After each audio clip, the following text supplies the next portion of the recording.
Bhishtam Stapitam Yena Bhutale Swayam Rupa Kadamahyam Dadati Swapadantikam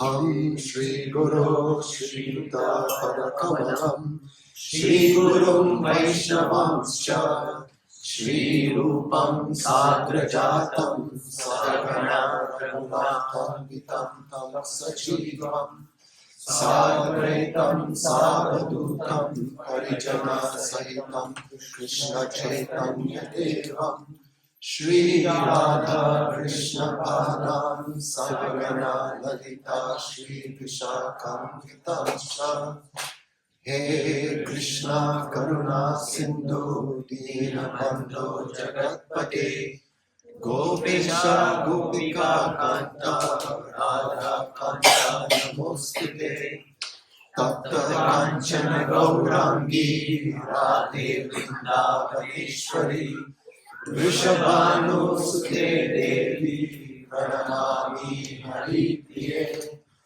Vanchakalpatarubhyascha Kripa Sindhubhya eva cha Patitanam Pavanebhyo Vaishnavebhyo Namo Namaha Shri Krishna Chaitanya Prabhu Nityananda Shri Advaita Gadadhar Shri Vasari Gaura Bhaktavrinda Hare Krishna, Krishna Krishna, Hare Hare, Hare Rama, Rama Rama, Hare Hare. Okay, we'll read from the Bhagavad Gita. This is chapter 14. And do we recite the Sanskrit together? Yeah? Each and every verse, yeah? Yeah, 19. 17 to 19, yes? Yeah. So, chapter 14, Bhagavad Gita, is entitled The Three Modes of Material Nature, and we're reading texts 17 through 19. So I'll recite one line and then everyone can repeat. Sattvat sanjayate jnanam. Sattvat sanjayate jnanam. Now, this is Bhagavad Gita. I don't know whether is it Rajaso Lobha Evacha? Okay. Rajaso Lobha Evacha. Rajaso lobha evacha.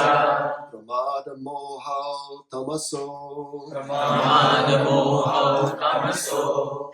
Bhavato Jnanam Evacha. Bhavato jnanam evacha. Does someone else recite in the audience now? Sure. Yes? Someone should say, they can say. Yes?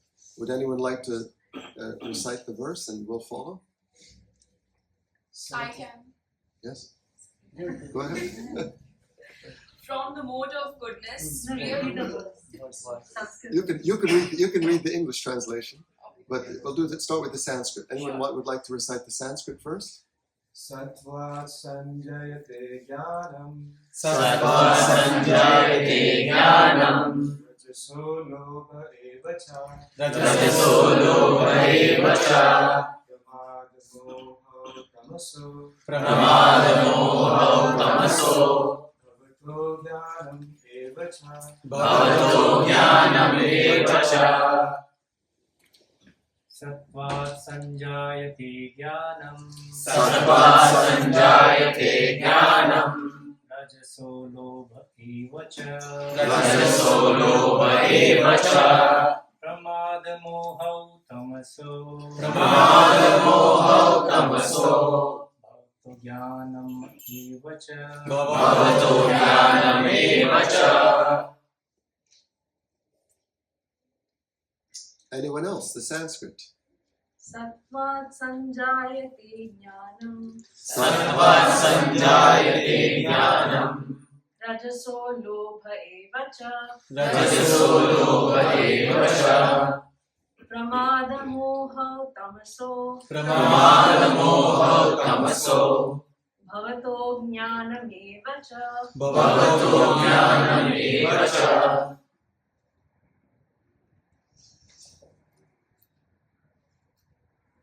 Okay, English, please. From the mode of goodness, real knowledge develops. From the mode of passion, greed develops. And from the mode of ignorance, develop foolishness, madness, and illusion. Since the present civilization is not very congenial to the living entities, Krishna consciousness is recommended. Through Krishna consciousness, society will develop the mode of goodness. When the mode of goodness is developed, people will see things as they are. In the mode of ignorance, people are just like animals and cannot see things clearly. In the mode of ignorance, for example, they do not see that by killing one animal, they are taking the chance of being killed by the same animal in the next life. Because people have no education in actual knowledge, they become irresponsible. To stop this irresponsibility, education for developing the mode of goodness of the people in general must be there. When they are actually educated in the mode of goodness, they will become sober in full knowledge of things as they are. Then people will be happy and prosperous. Even if the majority of the people aren't happy and prosperous, if a certain percentage of the population develops Krishna consciousness and becomes situated in the mode of goodness, then there is the possibility for peace and prosperity all over the world. Otherwise, if the world is devoted to the modes of passion and ignorance, there can be no peace or prosperity. In the mode of passion, people become greedy and their hankering for sense enjoyment has no limit.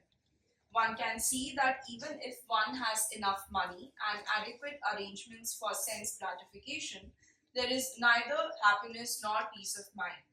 That is not possible because one is situated in the mode of passion. If one wants happiness at all, his money will not help him.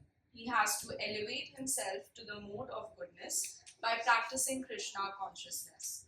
When one is engaged in the mode of passion, not only is he mentally unhappy, but his profession and occupation are also very troublesome. He has to devise so many plans and schemes to acquire enough money to maintain his status quo. This is all miserable. In the mode of ignorance, people become mad. Being distressed by their circumstances, they take shelter of intoxication and thus they sink further into ignorance. Their future in life is very dark. Do we read more verses now, or what's the system? Or we can just do next two verses translation and then we can start. I can do the next translation. Up to you. Okay. So I'll do the next translation. Actually, I prepared for the wrong verses, so that's my disclaimer that if whatever comes out of my mouth is incoherent, I am very well prepared for verses 19 through 21. No, we are supposed to do 19 to 21. Select the verses and go. You know, I wasn't going to speak on those anyway because I was not. So we'll read 18. Udvam gachanti sattvashta madhye tishtanti rajasaha jaganya guna vrittishta ado gachanti tamasa. Those situated in the mode of goodness gradually go upward to the higher planets. Those in the mode of passion live on the earthly planets, and those in the abominable mode of ignorance go down to the hellish worlds. Mukam karoti vachanam angum lam gayate girim yat kripa tamaham vande Shri Gurum Dinatarinam Shri Chaitanya Ishwaram Paramananda Madhavam. So Bhagavad Gita is giving us illumination and understanding about life. Where are we? What happens when we leave this body? What is the path to happiness? What is the path to unhappiness? All of that is so clearly explained in the Bhagavad Gita. Essentially, what's happening in reality, if we can give a very, a sutra, what's happening in reality? Krishna describes it. Ye yata mam prapadyante tangs tataiva bhajami aham mama vartmanu vartante manushya partha sarvashaha. Lord Krishna says that the living entities are desiring, and what is Krishna doing? He's reciprocating with the desires of the living entities. That's all that's happening. Souls like us, we're desiring something, and God is reciprocating. There's two very broad possibilities, two very, very big possibilities. One possibility is that the soul can embrace reality. That's one possibility. The soul can accept their natural identity, their natural position. What is the natural position of all of us? The natural position of every soul is to be in harmony with the Supreme. Ekale Ishwara Krishna Arasava Britya. Very simple. Sutra. Very simple. In 2 sentences, reality is being defined. Is being described perfectly. Ekale Ishwara Krishna. There's one Supreme Controller, Arasava Britya. And everyone else is what? Servant. Everyone else is servant. That's it. That fundamental understanding. So that's one possibility, that the living entity embraces that natural position. That's reality. What am I? I'm an eternal loving servant of Krishna. Now, when we hear the word servant, does it bring a warm feeling to our hearts? Come on, let's be honest. Servant. How does that word sound to us? Sounds pleasant? Not so pleasant, isn't it? Not because in this world, being a servant means being a servant of someone who might not be the most pleasant person. Yes? Anyone have any unpleasant bosses? Anyone? By chance? Yes. Who doesn't? So that word doesn't sound so pleasing to us, the idea of being a servant. But this is our misunderstanding. The position of servant is so coveted, it's so desirable, that even the Supreme Being desires to relish the sweet taste of being a servant.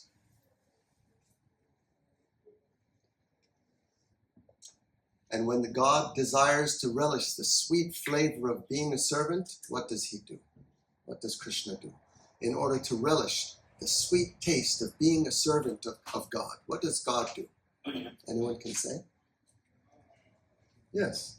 Comes out as an avatar so that he can express himself being a servant. That's right.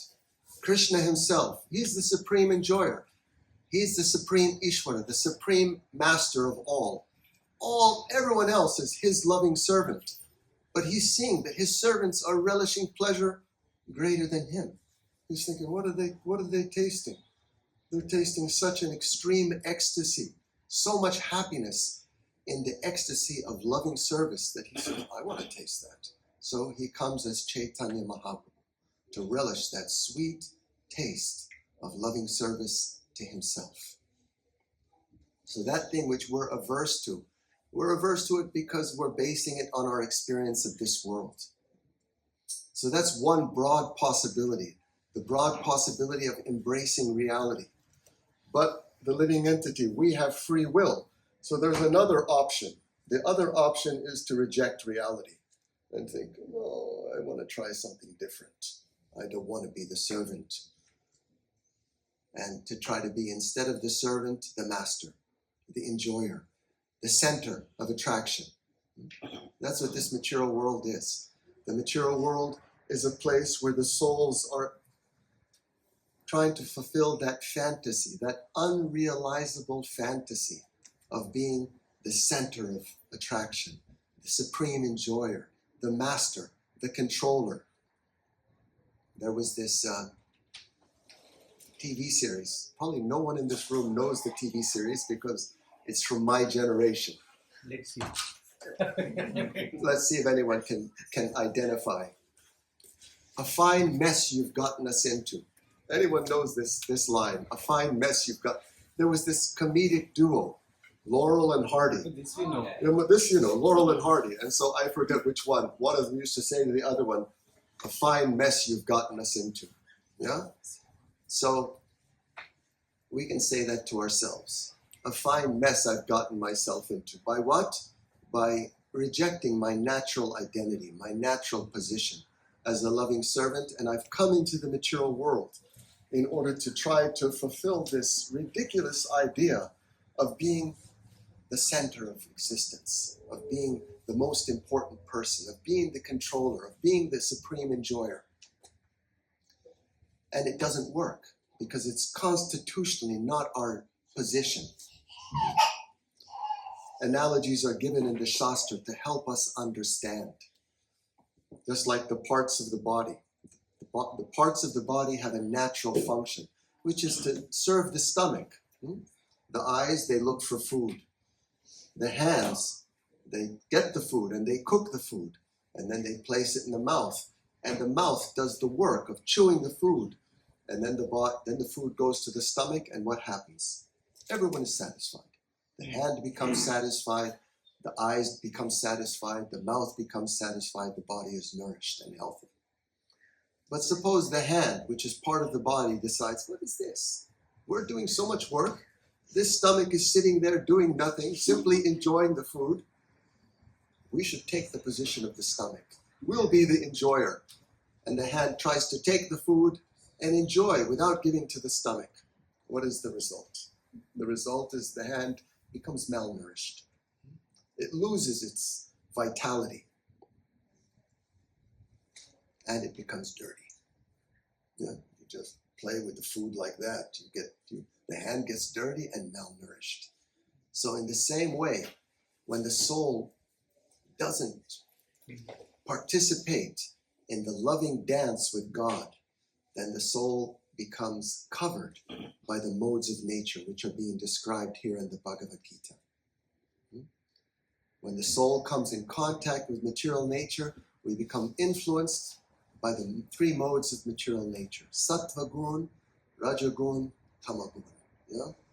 And these modes are constantly in competition. Sometimes we wake up and we feel full of desires, passionate, ready to go and conquer the world and get all sorts of unnecessary things. Yes? Other times we wake up and we don't feel like moving out of the bed. Let me just lay here. Let me continue laying here. The mode of ignorance can grasp us. Other times we wake up and we're feeling rather illumined or fresh and like that. So the modes of nature are constantly influencing the living entities, competing. Mode of goodness. What are the symptoms of the mode of goodness? Someone in the mode of goodness. Is it a miserable fellow? No, not a miserable fellow. What are the symptoms of the mode of goodness? Anyone would like to say? Yes. His body is illuminated with the gates of knowledge. He's happy. Two primary symptoms. Happy, mode of goodness, someone's happy. They're not burdened. Their mind is not burdened by so many unnecessary desires, so many disturbances. They're relatively peaceful. Yeah? Sukham, some happiness is there. And knowledge, jnana, clear understanding of life. But Krishna says in the Bhagavad Gita that person who's in the mode of goodness becomes conditioned by that happiness and by that knowledge. The philosopher, the scientist, the person who's got clear, the neurons are firing very, very rapidly. But that person can develop a sense of superiority because that mode of goodness is not pure goodness. It's infected. And a person is quite content. And if you tell them, well, you have to solve the problems of life, they're not sure exactly which problems you're talking about necessarily. Life is pretty good. I'm enjoying my life. I write poetry, and I enjoy poetry, and I go to hear some nice symphony. I go to the opera. conditioned, bound. What are the, in Sanskrit, what are the modes of nature called? What is the name for them? It starts with the letter G. Guna. Guna means rope. So the conditioned soul is bound by the ropes, by the gunas. And then the mode of passion, very strong desires develop. Greed. Someone can have so much wealth, but they're just driven, pushed to get more and more and more wealth, more and more position, more power. Insatiable desire. Sleep 4 hours a day.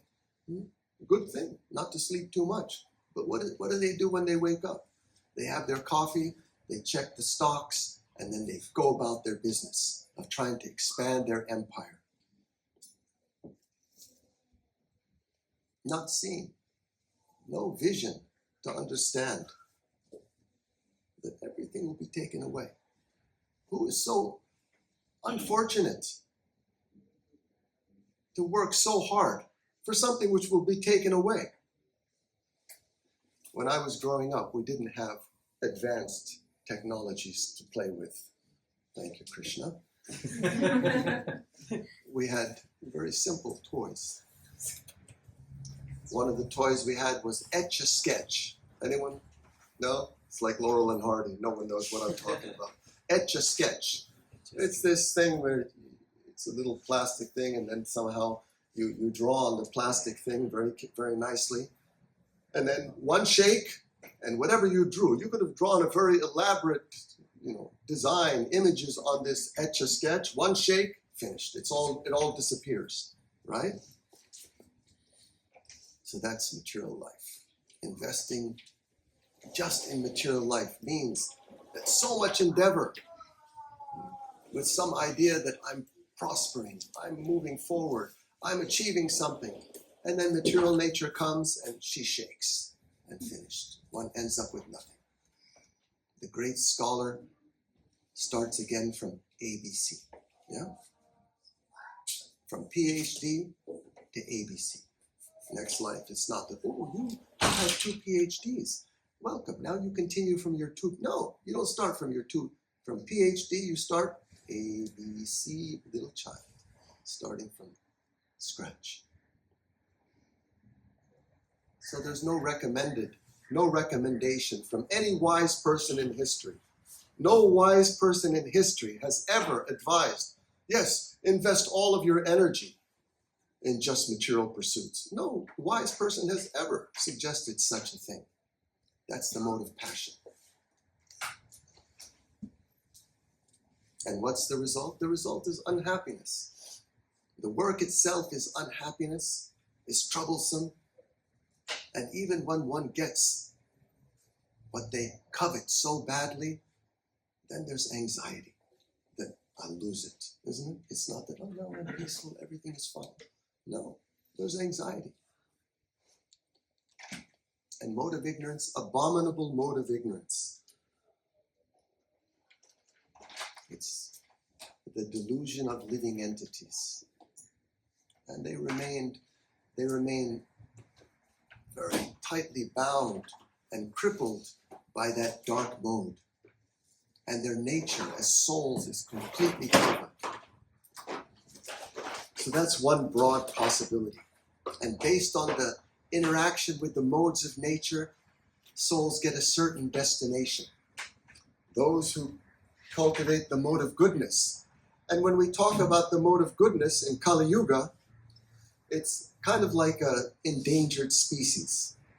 So rare to find the mode of goodness. We read about it, but it's not so evident, as we're walking around the city or mainly it's the lower modes of nature in Kali Yuga, yeah? Kali Yuga means that the lower modes of nature, that's their time. They're dominating. But someone who cultivates the mode of goodness, they can be elevated to the higher planets, where there's tremendous enjoyment. To the planets of the sages, where there's a possibility of further progress. But if one is elevated to the higher planets, then sometimes a person is elevated to the planet like Svargaloka. Yes? The Vedic knowledge and the sages, they didn't have a provincial view of life. They didn't think there's life on one planet and all the other planets in the universe. What are they doing? It's like for our visual amusement. That's their purpose. No, they didn't have such a concept. They understood there's life on all the planets. It doesn't necessarily resemble life on this planet, but there's life everywhere. Just like on this planet, we find life everywhere. Yeah? You go to the very depths of the ocean, the deepest part of the ocean, where nothing should be able to live down there, right? The pressure is so immense that how can anything live down there? And then you find those creatures, kind of horrifying creatures. Have you seen the images of those creatures? Wow, this is straight out of a horror movie. You go into the air, you find creatures. You go into the forest, in the earth, you find creatures. So on all the planets, there's living entities. And a person who cultivates a certain level of goodness can be elevated to Svargaloka with great endeavor, the higher planet. What's the problem? Sounds good. Svargaloka. No hard work. No one is waking up at 7 to, wait in traffic jam to go to their job, make money, pay bills, have some time off on the weekend. Nothing like that. There's no hard work at all. Simply enjoyment. It's a very extended, beautiful vacation. What's the problem? Who would like to say what the problem is? Because it sounds attractive, sounds appealing. Anyone? There's no Krishna. There's no Krishna. Well, there can be Krishna if you're remembering Krishna. Yeah? There can be Krishna if you're remembering him. But what's the problem with that beautiful vacation? You will still have to take birth and die. Yeah, it ends. At one point, you get kicked out. Okay, vacation over. You pull out your wallet and your karmic, your karmic benefits are done. Wallet is empty. Say, bye-bye, come back down. All that work, Krishna says, Shine punya marcha lokam vishanti. So much endeavor. You went there, and then you get your foot down. So the Shastras, they're giving all of these recommendations, yeah? They're giving recommendations for the souls that have a lot of material desires. I've got a lot of desires. Okay, the Shastras say, okay, here's how you can fulfill your material desires in a way that's not going to blow up in your face, yeah?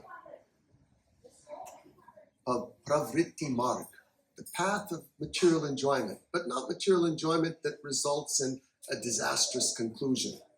Yeah? Not whimsical, capricious acts that result in a horrible karmic consequence. Not those type of material enjoyments. Material enjoyments that produce the desires that fulfill one's desires. Yeah? But then one comes to a better understanding of life. What is this? So much hard work. I even can go to the higher planets, but then I fall down. It's temporary. I'll remain unfulfilled. Just like all of us here. We've been in the material world for a really long, long time. More than we can count. We don't know it, but this is what the Shastras say. It's not our first time around. We simply identify with the present situation. I'm this many years old, I'm from this country, this is my family, this is my situation, my social status, etc., etc. But we have a long, long history, dating way, way back. So at one point, we were in the heavenly planets. At some point, all of us were there, enjoying life like anything. And are we enjoying any of that now? Any of it? Are we appreciating even the memory of it? That's also a type of enjoyment, right?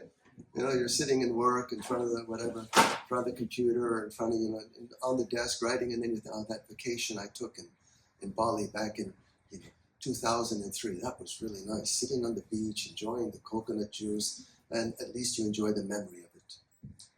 But that heavenly planet experience, we don't even enjoy the memory of it. We were there.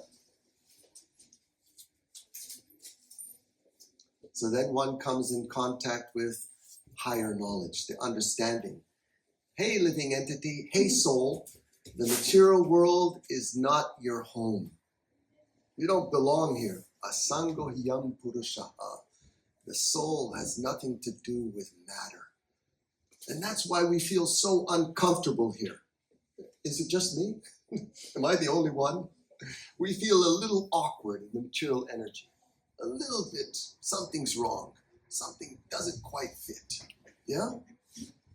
Because we're souls and we're in the realm of matter. So the Upanishads, Vedanta Sutra, they're advising the soul, wake up, you don't belong here. Okay, where do I belong? You belong in the spiritual atmosphere. That's the realm of souls. Then a person starts to become wise. Then a person starts to think clearly. Then a person shifts their priorities. Oh, the goal of life is not material acquisition which will be stolen away. The goal of life is to become free from the material existence altogether. Achieve mukti, liberation. Yeah? The Upanishads, the Vedanta Sutra, they direct the soul higher.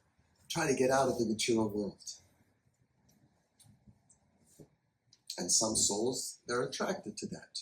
And then a teacher comes along and explains to them that the goal of life is to become free from the material existence. And it makes sense to a person who has sufficient intelligence, sufficient clarity of thought.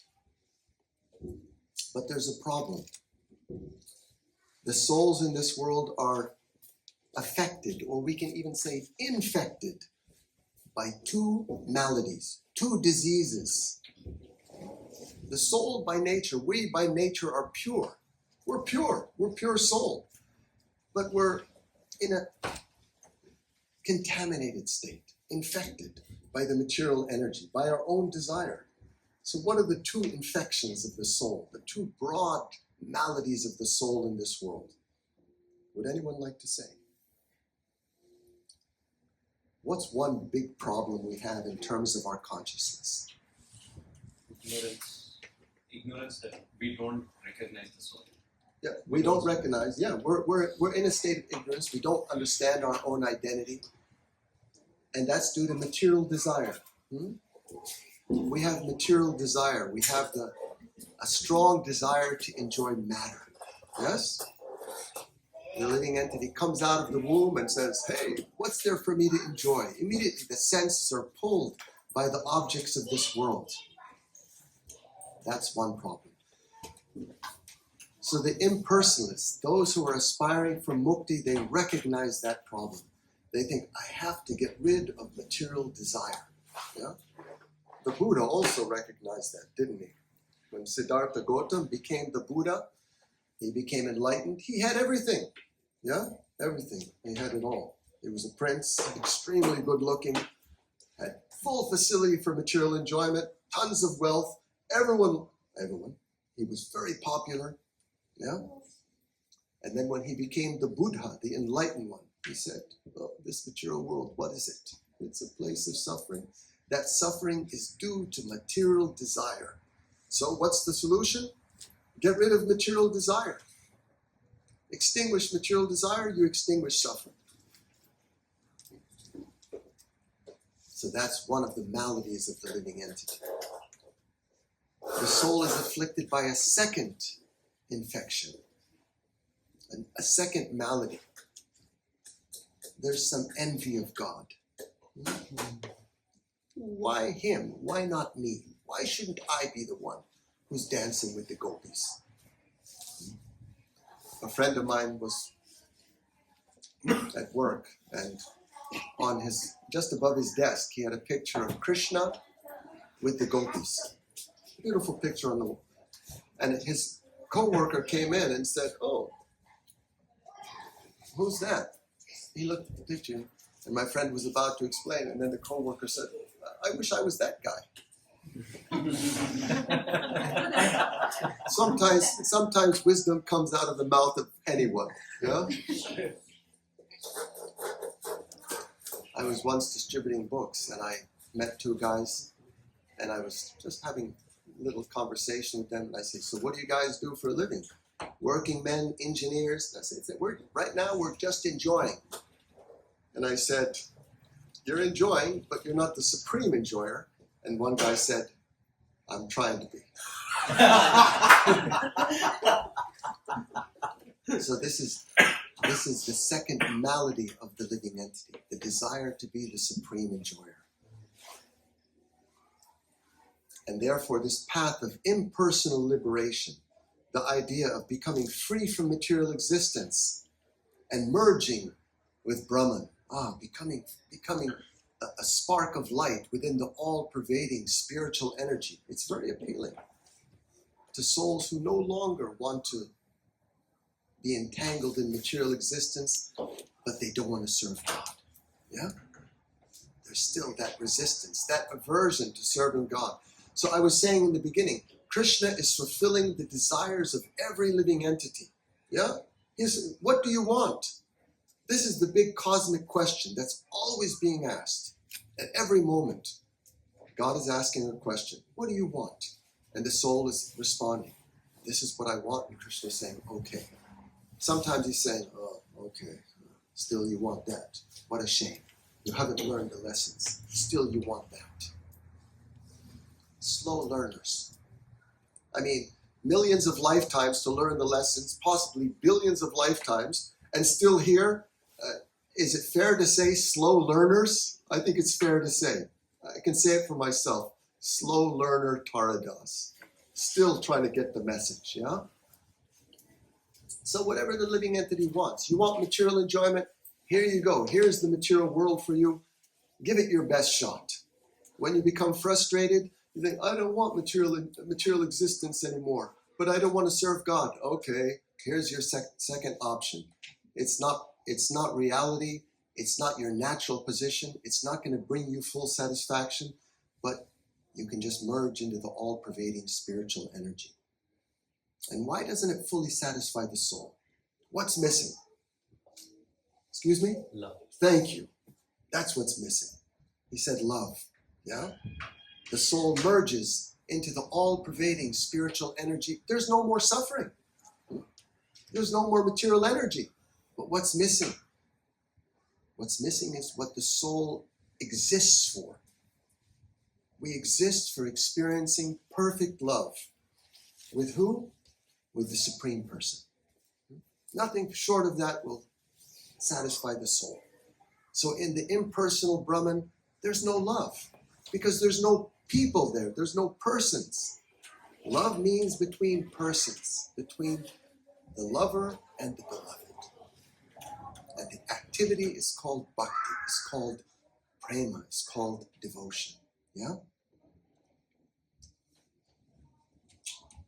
So the Bhakti Shastras, they direct us to the highest destination, the natural home of the soul, which is the spiritual world, where the soul interacts with God in pure devotion, where there's no trouble. What is it called? It's called Vaikunta. Yes, Vaikunta. This realm is called Kunta. Anxiety. Always anxiety, some stress. Anyone here wake up in the morning with some stress? Anyone? Or is it just me?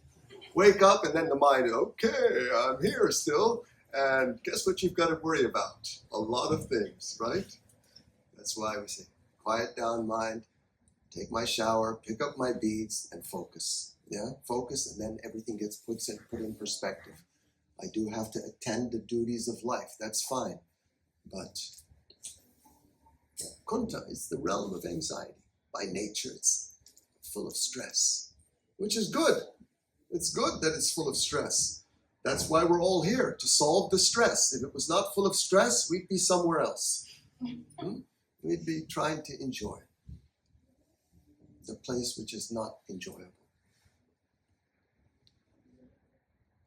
So the destination of the soul is Vaikunta. Let's read a couple of verses about Vaikunta, can we? Why not? So everyone knows the story of Gopkumar. Gopkumar. Gopkumar was a cowherd boy in Govardhan. And he went all over the universe. Went up to Indraloka, went up to Shivaloka, went to Brahmaloka. Finally, he went beyond the material universes and he came to the realm of Vaikuntha, the spiritual world, where Lord Vishnu resides. Who is this from? Kindle? This is from Brihad Bhagavatamrita. Brihad Bhagavatamrita. And author? Must be Gopi Purana Dana Prabhu. So And Bhanu I will just read a few verses. Please hear the description. This is just a very brief description. Now he's just reached the gates of Vaikuntha, the gates of the spiritual world. Thus I thrilled with delight as I waited in the gateway to Vaikuntha. I excitedly stood up and sat down, till the associates of the Lord returned, rushing back and escorted me inside.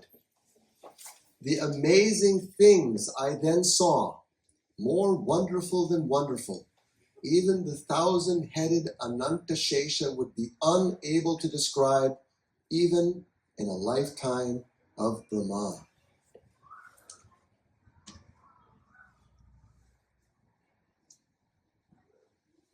I passed rapidly through many districts, wonderfully splendid, with all kinds of houses and gates, and then I entered the most excellent transcendental neighborhood. There I came to one palace at whose feet many others stood in attendance, a palace distinct, overflowing in greatness, where excellence seemed to reach its highest limit. Radiant like millions of suns and moons, it captured my mind and my eyes. Now he's going to see the Lord of Vaikuntha, Vishnu, not I am. Within that palace, I saw before me at a distance the personality of Godhead, Lord of Vaikuntha. He sat at leisure on the best of royal thrones, a golden throne shimmering with the glow of many jewels.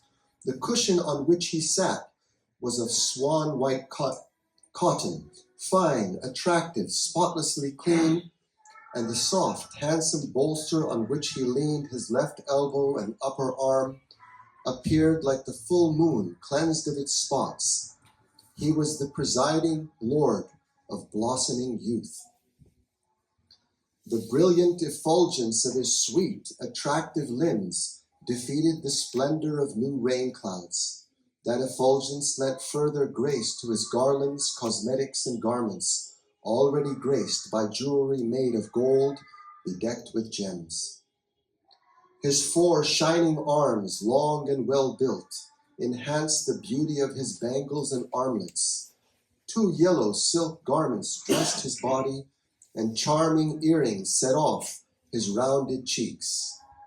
On his broad chest was the kaustuba jewel, on his conch shell neck a string of pearls, and on his moon-like face a nectarian smile. His lotus eye is going to be my preference, to go to Vaikuntha over Finland, yes? So it's important to hear about the spiritual world. There's 2 sides. One side is to hear about the material world. Why? Because somehow or other, we still have faith. We still think it's adjustable. I'll make some adjustments. I'll move to a different place. I'll get a different job. I'll get the ideal partner. I'll go to the gym. I'll do something. We have faith that somehow or other we're going to achieve happiness in a place which is not made for happiness. It's made for education. It's made for reform. It's not a playground. It's an educational facility to bring us back to our senses. That's one side. Knowledge breaks our faith in the material world. At the same time, it just doesn't leave us there. It also gives us the positive alternative. Yes, but there's a positive alternative. And what is that positive alternative? A realm where there's indescribable beauty, indescribable happiness. Everyone is overwhelmed by happiness, saturated, swimming, drowning, sporting in oceans of bliss, the bliss of devotion, the bliss of love. That's our real life. So we're getting some information here. about the nature of that spiritual realm. So that's what human life is for. In a nutshell, it's very simple. What's the priority? We have so many duties. If we're brahmacharis, we have less duties in the sense of contact with the material world. But married people, we have duties. We perform our duties diligently. We take care of what needs to be taken care of.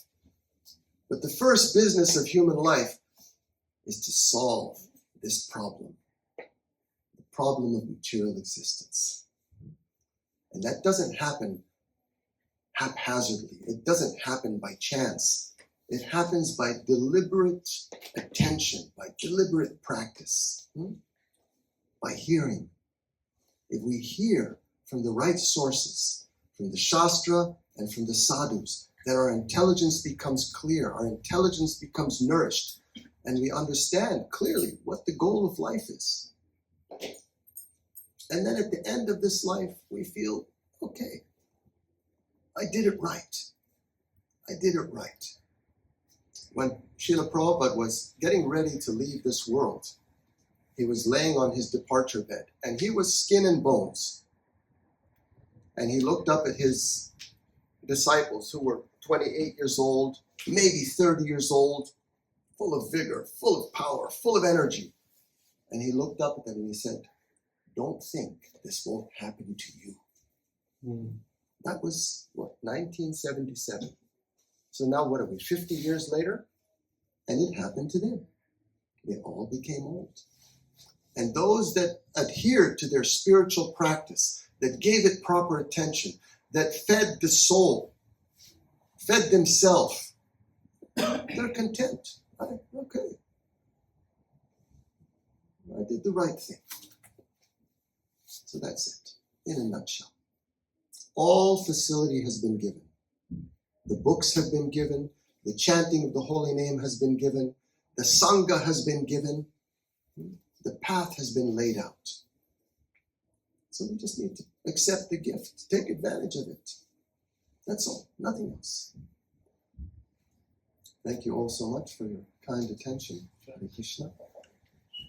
Do we have time for questions or yes? I only have. Yes, please. Thank you. This was very heart touching, especially the entire session. So my question was coming from India, we have some samskaras. We have seen these things sort of.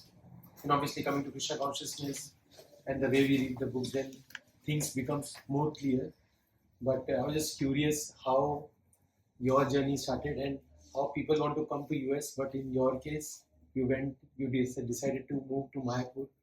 Just wanted to ask what was the push that you felt. How did I come to Krishna consciousness and what compelled me to move to Mayapur? I was a university student and I wasn't very attentive to my studies. In fact, I never felt very inspired to dedicate myself to anything until I found this way of life. Then I thought, here's something worth investing my energy into.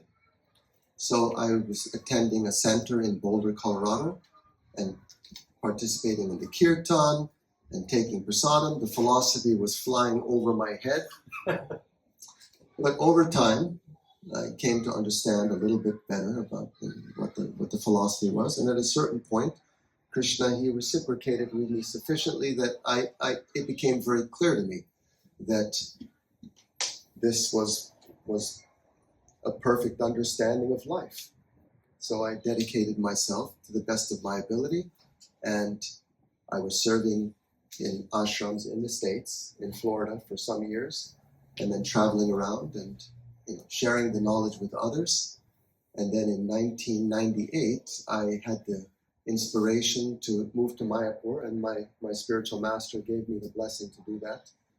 And that's home. Who here has been to Mayapur? Anyone? Mayapur? Yes? Yes. So, Mayapur is a wonderful place. So wonderful. When we're in the West, it's a great challenge to remember Krishna, to stay focused. And in Mayapur, it's very difficult to forget Krishna. Everywhere is Krishna. It's a beautiful spiritual atmosphere.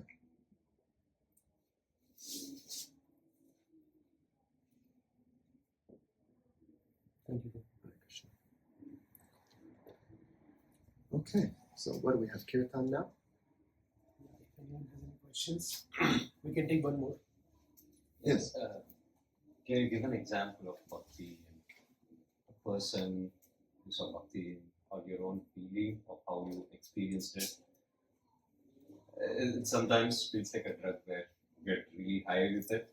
I've experienced it myself. I don't know. I have very little experience. Or if you want to take any names from the Purana, it's fine. But I just want to hear. You'd like to hear examples of devotees who have Just experienced. about anything that you want to say about bhakti, that you've seen it, experienced it.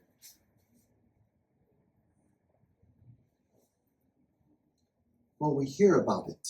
We hear about the real experience of bhakti, yes? Just like we hear about the experience of chanting the holy names of Krishna, right? Tunde tandi vinira tim vitanute tundavali labdaye. The pure souls are describing, what is this chanting of Hare Krishna? We chant Hare Krishna, but the pure souls are describing the experience. And they say, when I chant those two syllables, Krishna, at that time, what is one tongue? I desire to have millions of tongues so that I can properly relish the sweet taste of the name of Krishna. When the holy name of Krishna enters my ears, I desire to have millions of ears to properly appreciate the sweetness of those holy names. So the pure souls are giving the description of what it's like to be connected to Krishna. And I chant the holy name, I chant Hare Krishna, and sometimes in a kirtan I feel something. Yeah, I feel elevated, or I feel nourished, or I feel inspired, or I feel some bliss. Perhaps a little ray passing through the dark clouds and touching me. Yeah, Krishna gives us those experiences to encourage us on the path. Certainly, it's not without taste. It is. But atashri Krishna namadi nabhavet grahyam indriyai. That one can only experience Krishna properly, and that Krishna means Krishna in all of his different facets. Krishna, his form, his holy name, his pastimes, his philosophy. One can only experience Krishna properly with purified senses. Right now our senses are materially contaminated. So we have the capacity to experience matter. We don't have so much the capacity to relish, to properly experience spirit. The example is given by Rupa Goswami that someone who's afflicted by the disease of jaundice, yeah? When they drink sugarcane juice, nothing sweeter than sugarcane juice, it tastes bitter to them. Oh, this is horrible, this sugarcane juice. It's bitter. No, it's not bitter. Your tongue is afflicted by jaundice. But what's the cure for jaundice? Drink the sugarcane juice. You take the sugarcane, and then the disease is gradually destroyed at the root. In the same way, we keep in touch, in contact with Krishna by reading the Srimad Bhagavatam. Sometimes we read Srimad Bhagavatam, we have a tough time staying awake.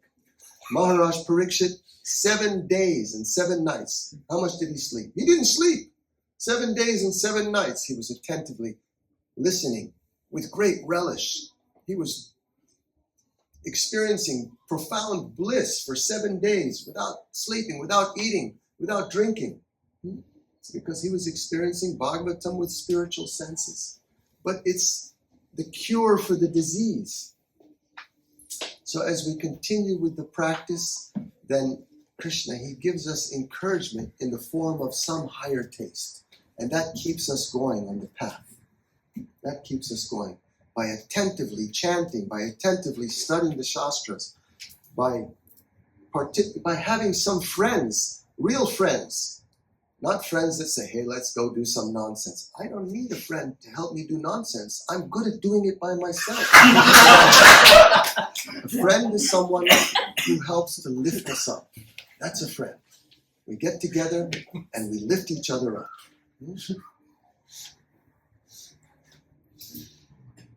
So then we experience some higher taste. And that's satisfying. That pushes us forward, moves us forward on the path. And as the soul becomes more and more purified, the soul begins to appreciate more and more deeply the ocean of ecstatic bliss, which is contact with Krishna. He's the reservoir of all bliss. And there's nothing higher than the ecstasy of love of Krishna. There's nothing which compares. If you take the bliss, the happiness of Brahmananda, merging into the impersonal Brahman, and you multiply it how many times? 10 million times? It doesn't equal an atomic portion of one drop of the ecstasy of love of God, love of Krishna. There's nothing higher. So sometimes the mind is plagued by doubts. I'm chanting and I'm not experiencing anything. It's dry for me. Okay, so we either trust our mind or we trust the great sense. But also, we can also trust our experience. It's not that, yes, I've been chanting Hare Krishna for 1 year, 2 years, 5 years. I tasted nothing. I never met someone like that they never tasted anything. No, they taste some distinct pleasure, different than any pleasure of the material world. It's the pleasure of the soul. It's the pleasure which the soul is hankering for. So with our intelligence, we push forward on the path. Through whatever doubts there are, through whatever confusions, through whatever challenges. I was sharing yesterday that when I was a brahmachari in the ashram, I was coming out of the ashram and I met one Swami. And the Swami said to me, "How are you doing?" And I said, "I'm struggling." And he said, words that stuck in my mind 35 years later. He said, "We're all struggling, but what else is there to do?" What else is there to do? It's the struggle that's going to bring the perfect result. And that's not theoretical. It's something that one can directly experience. Krishna doesn't say all theory, just believe it, and when you die, then you'll experience it. Krishna doesn't say that. He says, pratyaksha vagamam dharmyam. You directly experience your own spiritual identity. You directly experience your connection with me. Incrementally. It's not a cheap thing. Nothing good in life comes cheap. Yes? Yes. Good things have a price. But that's a price worth paying.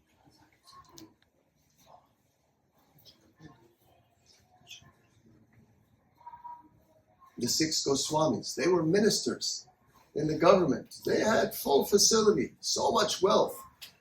And they renounced it all. And they were living under trees. We don't need to live under trees. We're fine living in comfortable places. That's fine. But they were so immersed in the ecstasy of love of Krishna, they renounced it all. They didn't want to be bothered with anything. They were living under trees. Gopi bhava rasamritabdli hari kalola magna mohor. They were drowning in the ocean of the ecstasy of love of Krishna. They would forget to sleep. They would forget to eat. So that's not someone else. Oh, that's this person who's enlightened, and this sadhu, and this saint. No. Anyone, by Mahaprabhu's grace, by Chaitanya Mahaprabhu's grace, can take up the process, transform their consciousness, and come to the point of experiencing love for Krishna. We shouldn't think, oh, that's a sadhu. No. Everyone is supposed to become a sadhu. Everyone is supposed to become a saintly person. Yeah? We're not supposed to stay sick forever, right? We're supposed to take the medicine and become healthy, become normal, healthy souls. Yes? The normal, healthy soul, what does it do? It loves Krishna. That's what healthy souls do. So we have to take the medicine. Medicine, we take it especially through the ears. We take the medicine through the ears. Yes? Nitya Siddha Krishna Prema Shadya Kabunai Shravanadi Shuddha Chitte Karaye Udai. Love of Krishna is the natural condition of the soul. And through this process of Shravanadi, beginning with hearing spiritual sound from the right source, then that love of Krishna is awakened. That was a very long answer to a short question. Wonderful. Hare Krishna. Yes. Thank you all so much.